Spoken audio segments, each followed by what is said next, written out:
Unstop की recent report के हिसाब से 83% रीसेंट इंजीनियरिंग ग्रेजुएट्स के पास ना इंटर्नशिप है ना फुल टाइम प्लेसमेंट का ऑफर। अब मैं तुम्हें डीमोटिवेट करने के लिए नहीं बता रहा हूँ, ये मैं तुम्हें बता रहा हूँ ताकि तुम्हें एक रियलिटी चेक मिल जाए एंड तुम उसके हिसाब से मेहनत करना स्टार्ट कर दो। प्लेसमेंट सीजन आने वाला है, अगर तुम थर्ड या फोर्थ ईयर में जाने वाले हो, ठीक है, अब चाहे वो ऑन कैंपस हो या फिर ऑफ कैंपस हो, उसकी प्रिपरेशन करना अभी से शुरू कर दो। अगर नहीं करी है तो you have almost 3 months on campus से पहले एंड ऑफ कैंपस के लिए अराउंड 6-7 महीने और है। But off campus on campus से बहुत ज्यादा टफ होता है, इसलिए ज्यादा टाइम होगा, तुम ज्यादा अच्छे से प्रिपेयर कर पाओगे। प्लान एक रोड मैप टाइप दे देता हूँ नेक्स्ट 90 डेज के लिए, जिसमें तुम aptitude as well as DSA, ये दोनों मोस्ट इंपॉर्टेंट पार्ट्स हैं तुम्हारी पूरी प्रिपरेशन के लिए, ये तुम कर पाओ। एंड कुछ टिप्स भी दे दूंगा कि कैसे तुम अपने इंटरव्यूज के लिए अच्छे से प्रिपेयर कर सकते हो, क्वेश्चंस आते हैं तो कैसे आंसर कर सकते हो। सो यार ये वाली वीडियो बहुत इंपॉर्टेंट होने वाली है इफ यू आर समवन जो अभी सेकेंड ईयर से थर्ड ईयर में जा रहा है या थर्ड ईयर से फोर्थ ईयर में जा रहा है उसके लिए। 90% ऑफ द स्टूडेंट्स को यार पता ही नहीं होता कि एक प्रॉब्लम को तुम ब्रेक डाउन कैसे करना होता है इंटरव्यू में जाके। मैंने अपनी लाइफ में 20-25 से ज्यादा इंटरव्यूज दिए हैं and most of them I was able to clear those interviews. I was able to clear most of the interviews in Goldman Sachs, Samsung, RCSM, TULT and इसके साथ साथ Microsoft. एंड इसके अलावा भी मैंने बहुत सारी कंपनीज में और भी इंटरव्यूज दिए हैं। अब 90% के अलावा जो बचे हुए 10% होते हैं उनको पता होता है कैसे उनको आंसर करना है एंड वो अपना पूरा बचा हुआ टाइम डीएसए एंड एप्टीट्यूड को दे देते हैं ताकि एंड में जब प्लेसमेंट सीजन स्टार्ट हो जाए they don't have to struggle. मैं तुम्हें 3 महीने का एक रोड मैप दूंगा जिससे तुम्हारे पास कॉन्फिडेंस होगा प्रॉब्लम सॉल्व करने के लिए, तुम्हारी प्रॉब्लम सॉल्विंग स्किल्स और ज्यादा शार्प हो जाएंगी and the chances of getting a tech job वो तुम्हारी जरूर इंक्रीज हो जाएगी। बिफोर स्टार्टिंग दिस तुम्हें एटलीस्ट एक प्रोग्रामिंग लैंग्वेज आनी चाहिए। प्रोग्रामिंग लैंग्वेज आने का मतलब क्या है, तुम्हें उसमें लूप्स कैसे लिखते हैं, इफ एल्स स्टेटमेंट्स क्या होती हैं, वेरिएबल्स कैसे असाइन होते हैं एंड बेसिक पैटर्न्स कैसे प्रिंट होते हैं। अगर तुम्हें ये सब आता है, चाहे वो C++ हो, जावा हो, पाइथन या कोई भी प्रोग्रामिंग लैंग्वेज हो, then you are ready to start DSA and aptitude as well. Hi guys, I'm Nishant Chahar, welcome back to the channel। जल्दी से अपनी वीडियो को स्टार्ट करते हैं।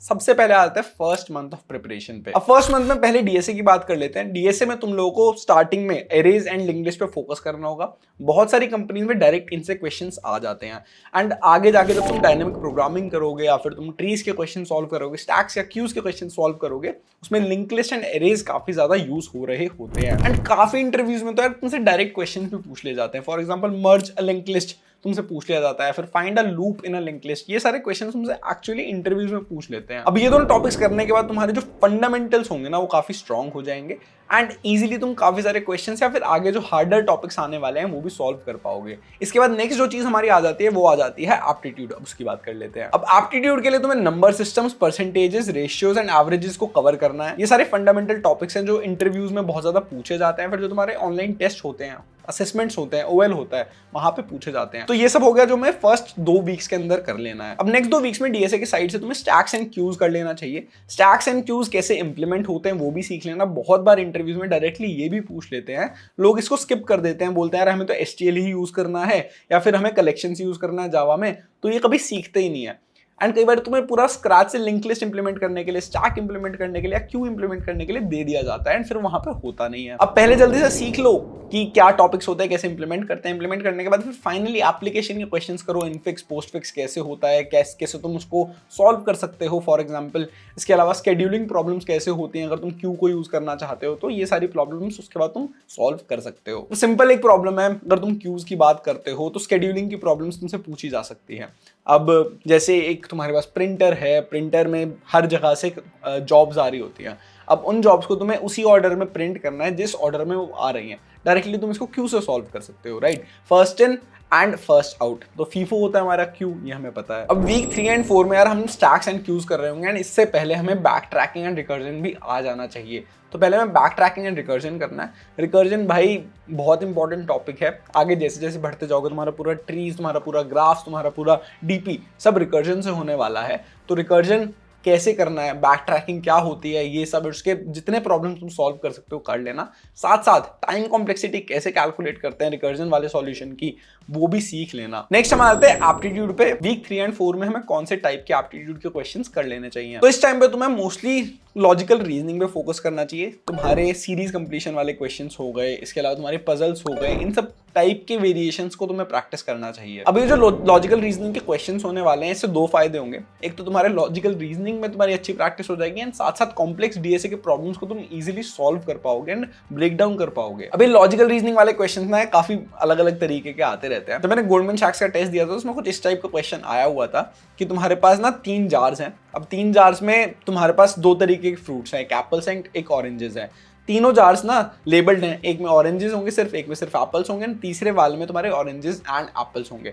बट द प्रॉब्लम इज कि सब गलत तरीके से लेबल हो रखे हैं, कोई भी सही लेबल नहीं है। सो इसमें क्वेश्चन ये था कि तुम कैसे बता सकते हो कि कौन सा जार कौन से जार में कौन से फ्रूट्स हैं, कितने मिनिमम फ्रूट्स निकाल के एंड कितने जार से निकाल के। अब इसका आंसर मैं तुम लोगों को नहीं दूंगा, जल्दी से जाके कमेंट सेक्शन में बता देना क्या आंसर होगा। अगर नहीं पता तो कमेंट जो हमारा पिंड कमेंट होगा वहां पे जरूर डाल दूंगा। अब डीएसए के लिए एटलीस्ट तुम्हें हर दिन 3 से 4 घंटे देने होंगे। अब वैसे भी समर वेकेशन आने वाली है तो उनको अच्छे से यूज कर लेना, तुम्हें काफी फायदा होने वाला है। अगर तुम अभी इंटर्नशिप के लिए इंटर्नशिप कहीं कर रहे हो जहां से पीपीओ मिलने के चांसेस है तो वहां पे भी ध्यान देना, बट ट्राई करना उसके बाद एटलीस्ट तुम 1 से 2 घंटे निकाल के प्रॉब्लम सॉल्व कर पाओ। एंड सबसे इंपॉर्टेंट अपने वीक एरिया को आइडेंटिफाई कर लेना। जब तुम वीक एरियाज को आइडेंटिफाई कर लोगे तो तुम्हें समझ आ जाएगा यार यहाँ पे मेरे को ज्यादा टाइम लगाने की जरूरत है एंड ऑटोमेटिकली तुम अपने रोड मैप को चेंज कर सकते हो। फर्स्ट मंथ हमारा कंप्लीट हो जाता है, इसमें हमने थोड़े बहुत लॉजिकल रीजनिंग के क्वेश्चंस कर लिए, एप्टीट्यूड के क्वेश्चंस कर लिए, इसके साथ साथ हमने arrays, link list, stacks and queues पढ़ लिया एंड उसके क्वेश्चंस भी सॉल्व कर लिए। वीक 5 और 6 में हमें क्या करना है, हमें ट्रीज पढ़ना है। अब ट्रीज भी बहुत तरीके के होते हैं, बेसिक ट्रीज होते हैं, तुम्हारे बाइनरी ट्रीज होते हैं, बाइनरी सर्च ट्रीज होते हैं। बेसिकली पहले तुम्हें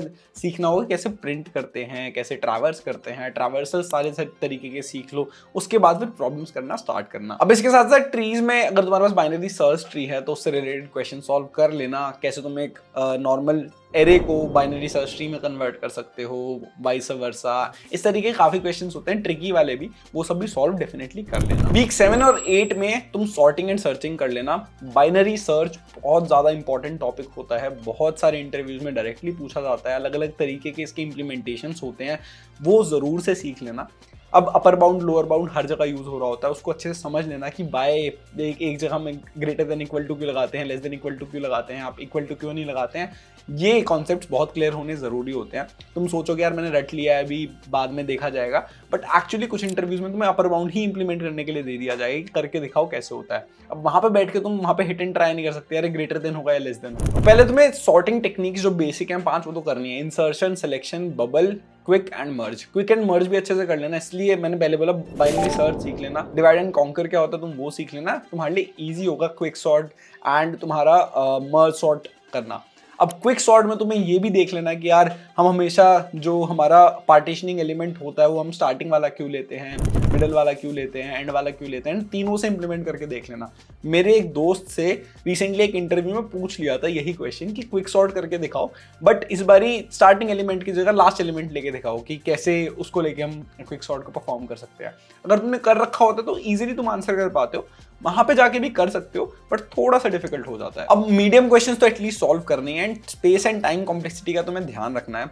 मोस्ट ऑप्टिमाइज सॉल्यूशन जरूर देख लेना, अगर नहीं होता है खुद से तो भी पढ़ो उसको एटलीस्ट कि कैसे सॉल्व हो रहा है। लीड कोड पे, गीक्स फॉर गीक्स पे, जहां पे भी तुम प्रैक्टिस कर रहे हो उनके सॉल्यूशन जरूर पढ़ लेना, डिस्कशन फॉरम जरूर पढ़ लेना। एंड इस वीक हो सके तो ऑनलाइन कॉन्टेस्ट देना भी स्टार्ट कर लेना। तुमने बेसिक कर लिए, एटलीस्ट तुम शुरू के 2 या 3 क्वेश्चन सॉल्व कर पाओगे। चाहे तुम कोड फोर्सेस पे दे सकते हो कॉन्टेस्ट, या फिर तुम लीड कोड पे कॉन्टेस्ट दे सकते हो। गीक्स फॉर गीक्स पे भी हायरिंग कॉन्टेस्ट हो रहे हैं तो दे दो, क्योंकि वो अगर तुम अभी नहीं दोगे तो बाद में नहीं दे पाओगे। तो एटलीस्ट तुम्हारी रियल टाइम प्रैक्टिस होती रहेगी, तुम्हें हम कितने पानी में हो ये पता चल जाएगा। इसके अलावा एक ये सॉर्टिंग एल्गोरिथम के ऊपर वीडियो है, तुम इसको भी डेफिनेटली चेकआउट कर सकते हो, काफी अच्छी वीडियो है। इसमें तुम्हें विजुअल तरीके से समझा दिया जाएगा कि एक्चुअली सॉर्टिंग होती कैसे है, एंड फिर इजीली तुम रिटेन कर पाओगे पूरी अपनी जो कॉन्सेप्ट है उसको। इसके बाद सिंपली कोडिंग चैनल की प्लेलिस्ट है binary search and linear search की, इसको भी तुम डेफिनेटली कर सकते हो। अब इसके साथ साथ इस महीने ज्यादा एप्टीट्यूड करने की जरूरत नहीं है, न्यू टॉपिक्स करने की, जो तुमने पहले ऑलरेडी कर लिए उनके और क्वेश्चंस प्रैक्टिस कर सकते हो। मोस्टली जो टॉप कंपनीज होती हैं, जो प्रोडक्ट बेस्ड कंपनीज होती है, उसमें बस जो फाइनेंस एंड बैंकिंग वाली कंपनीज होती हैं वहां पे ज्यादा एप्टीट्यूड के क्वेश्चंस पूछे जाते हैं। Most of the product based companies don't ask you aptitude questions. इसके अलावा सर्विस बेस्ड कंपनीज भी बहुत एप्टीट्यूड पूछती हैं, तो कुछ टॉपिक्स है जो तुम्हें मैं बता रहा हूँ उन पे तुम प्रैक्टिस कर सकते हो। फॉर एग्जांपल परसेंटेजेस हो गया, टाइम एंड स्पीड हो गया, स्पीड एंड डिस्टेंस हो गया, रेशियोज हो गया, probability and permutation and combination, इन सब के क्वेश्चंस आ रहे होते हैं। अब 2 महीने खत्म हो गए हमारे हमारे पास 2 महीने के बाद हमने डिसेंट ट्रीज तक सारी चीजें कर ली हैं। अब इसके बाद कुछ एडवांस टॉपिक्स आ जाते हैं जो तुम्हें करना इंपॉर्टेंट है अगर तुम्हें एक अच्छी प्रोडक्ट बेस्ड कंपनी को क्रैक करना है आज के टाइम पे। अब भाई तुम यहाँ तक पहुंच गए हो, 9-10th वीक तक ट्रीज के बाद तक तुम सारे क्वेश्चन सॉल्व कर पा रहे हो, तो तुम ऑलरेडी 99% ऑफ द व्यूअर्स से आगे निकल गए हो। तुम्हारी कंपनी में क्रैक करने के चांसेस ऑलरेडी काफी बढ़ गए हैं। बस प्रैक्टिस करते रहना है, कंसिस्टेंट रहना है, बीच में कंसिस्टेंसी मत ब्रेक करना। 9th and 10th वीक में हम ग्राफ्स पे फोकस कर रहे होंगे। पहले सीख लो ग्राफ्स बनाते कैसे हैं, adjacency list and adjacency matrix कैसे तुम इंप्लीमेंट करते हो टू बिल्ड ग्राफ्स। फिर इसमें ट्रैवर्सल्स कैसे होते हैं, बीएफएस क्या होता है, डीएफएस क्या होता है, कैसे ट्रैवर्स कर रहे होते हो। एंड भाई ग्राफ्स बहुत ज्यादा यूज हो रहे होते हैं हर जगह, रियल वर्ल्ड में भी graph is the most important data structure जो एक्चुअली यूज हो रहा होता है। गीक्स फॉर गीक्स की प्लेलिस्ट है, स्क्रीन पे आ रही होगी, इसको तुम देख सकते हो। उसमें ग्राफ्स के जो एल्गोरिथम्स एक्चुअली इंपॉर्टेंट है वो सारे सिखा दिए जाते हैं। अब बच गए हमारे वीक 11th एंड 12th, ये फाइनल वीक्स होने वाले हैं बट बहुत क्रूशियल, क्योंकि यहाँ पे हम डायनामिक प्रोग्रामिंग सीख रहे होंगे। इसके अलावा कुछ मिसलेनियस टॉपिक्स रह जाते हैं जो तुम कर सकते हो यहाँ पे, जैसे हमारा हैशिंग टॉपिक रह गया, तुम्हारा हीप्स टॉपिक रह गया, वो सब तुम डायनामिक प्रोग्रामिंग के बाद कर सकते हो। बट डीपी तक करने के बाद तुम्हारे 70-80% वो पैटर्न्स हो गए हैं जिनसे मोस्ट ऑफ द क्वेश्चंस पूछे जाते हैं। अब इनिशियली डीपी तुम्हारा थोड़ा इंटिमिडेटिंग लग सकता है, बट धीरे धीरे ज्यादा क्वेश्चंस प्रैक्टिस करने के बाद तुम्हें पैटर्न्स रिकॉग्नाइज होने स्टार्ट हो जाएंगे। अब डीपी में भी कुछ पैटर्न्स है, जैसे तुम्हारा ओवरलैपिंग सब प्रॉब्लम्स हो गया या फिर ऑप्टिमल सबस्ट्रक्चर हो गया। ये बेसिक कॉन्सेप्ट्स हैं, तुम्हें आने ही चाहिए। अब डीपी करने से पहले तुम्हें रिकर्जन एंड बैक ट्रैकिंग आना बहुत ज्यादा इंपॉर्टेंट है, इसलिए मैंने स्टार्टिंग में भी तुम्हें बताया था वीक 3 एंड 4 में जब हम रिकर्जन एंड बैक ट्रैकिंग कर रहे होंगे तो बहुत अच्छे से कर लेना उसको। अब इस वीक के एंड तक आई हाईली रिकमेंड कि तुम रिड्यूसिबल की जो स्क्रीन पे वीडियो आ रही है डेफिनेटली चेकआउट कर लेना, इसमें तुम्हें काफी इंसाइट्स मिल जाएंगे डीपी वाले प्रॉब्लम के। अब हम 90 डेज के एंड तक आ गए हैं, इसके बाद और भी क्वेश्चंस हैं जो तुम सॉल्व कर सकते हो, और भी पैटर्न्स हैं। जैसे जैसे तुम प्रैक्टिस करते जाओगे, जैसे जैसे तुम आगे बढ़ते जाओगे और करते रहना। ऑफ कैंपस के लिए और टॉपिक्स चाहिए होंगे और क्वेश्चंस प्रैक्टिस करने होंगे, साथ साथ पूरी 151 क्वेश्चन जो तुम्हें करने ही चाहिए उसकी लिस्ट में डिस्क्रिप्शन में मिल जाएगी, वो भी जाके डेफिनेटली कर लेना, उससे भी तुम्हारी काफी अच्छी प्रैक्टिस हो जाएगी। अब ये तो हमारा डीएसए वाला पार्ट हो गया। लास्ट में कुछ एप्टीट्यूड के और पार्ट्स है जो तुम्हें कर ही लेने चाहिए, उसमें आता है वर्बल एबिलिटी। अब वर्बल एबिलिटी से मेरा मतलब है कि तुम कितने अच्छे से जो तुम्हारे दिमाग में आ रहा है सॉल्यूशन उसको अपने इंटरव्यूअर को बता सकते हो। ये वाली चीज़ बहुत इंपॉर्टेंट है, इसके लिए तुम्हें थोड़े मॉक इंटरव्यूज देने पड़ेंगे। अगर तुम्हें ये स्किल नहीं आती, तुमने चाहे 2000 क्वेश्चंस कर ली हो, फिर भी तुम नहीं कर पाओगे इंटरव्यू को क्लियर, बिकॉज तुम सामने वाले को कम्युनिकेट ही नहीं कर पा रहे हो कि तुम सोच क्या रहे हो। तो इसलिए अपने कम्युनिकेशन स्किल्स को थोड़ा प्रैक्टिस कर लेना। अपने दोस्त के साथ बैठ के मॉक इंटरव्यूज ले सकते हो, उसका वो तुम्हारा मॉक इंटरव्यू ले लेगा, तुम्हारी प्रैक्टिस हो जाएगी। इसके अलावा ऑनलाइन बहुत सारे एआई मॉक इंटरव्यूअर्स आ गए हैं जो एक्चुअली एआई का काफ़ी अच्छा यूज़ केस है, उसको तुम यूज़ कर सकते हो। चैट जीपीटी को यूज़ कर सकते हो, वॉइस मॉडल उसका यूज़ कर लो, बता दो उसे कि यू आर माई इंटरव्यूअर। उसमें बस फेस नहीं होगा, बट जो इंटरव्यू क्वेश्चन तुम एक्सप्लेन कर रहे होगे वो ईजिली हो पाएगा। जेमिनाई को तुम यूज़ कर सकते हो as a AI mock interviewer. अपनी स्क्रीन शेयर करके कोड करना स्टार्ट करोगे तो वो एक्चुअली तुम्हारे साथ साथ फीडबैक तुमसे लेता रहेगा, एंड एज अ इंटरव्यूअर वो तुम्हारा पूरा चेक कर लेगा कि तुम कितने पानी में हो। एंड इसके साथ साथ एप्टीट्यूड में वर्बल एबिलिटी अलग से भी होती है, उसका भी तुम्हें ध्यान रखना है। कॉम्प्रिहेंशंस आ जाते हैं, कॉम्प्रिहेंशन में कुछ वर्ड सिमिलर वर्ड्स वगैरह वाला होता है, तो वो भी तुम प्रैक्टिस कर लेना। It will be easier for you to actually do that in the interview, या फिर अगर तुमसे टेस्ट में मिलता है तो टेस्ट में भी तुम इजीली कर पाओगे। एंड कुछ नहीं करना है, तुम्हें टॉप 10% कैटेगरी में आना है। अगर तुम टॉप 10% वाली कैटेगरी में आते हो, नौकरी लगने के चांसेस बहुत ज्यादा बढ़ जाते हैं। एंड कुछ नहीं यार, बाकी बी कॉन्फिडेंट, प्रैक्टिस करो जितना ज्यादा कर सकते हो, बी कंसिस्टेंट, एंड 3 महीने के अंदर तुम एक डिसेंट लेवल पे होगे कि एटलीस्ट एक बैकअप कंपनी तुम क्रैक करके बैठे होगे। उसके बाद बचे हुए टाइम में तुम ऑफ कैंपस अप्लाई करके और अपॉर्चुनिटीज़ को एक्सप्लोर कर सकते हो। एआई से डरना नहीं है, अभी तक कुछ भी तुम्हारे इंटरव्यूज़ जैसे लिए जा रहे हैं उसमें चेंज नहीं हुआ है, it's all the same. And जब तक इंटरव्यू प्रोसेस चेंज नहीं होता तो डरने की कोई बात नहीं है। डीएसए एंड एप्टीट्यूड ज़्यादा पूछा जाएगा, थोड़ा बहुत इसके अलावा तुमसे एलएलडी भी पूछा जा सकता है, तो एलएलडी भी तुम डेफिनेटली सीख लेना, but first do these 2 things. अगर ये नहीं करोगे तो बहुत प्रॉब्लम हो सकती है। This was it, thank you so much for watching this video. Video अच्छी लगी तो वीडियो को लाइक जरूर कर देना, सब्सक्राइब कर देना चैनल को, अब तक नहीं किया तो मिलते हैं नेक्स्ट वाली वीडियो में, तब तक के लिए।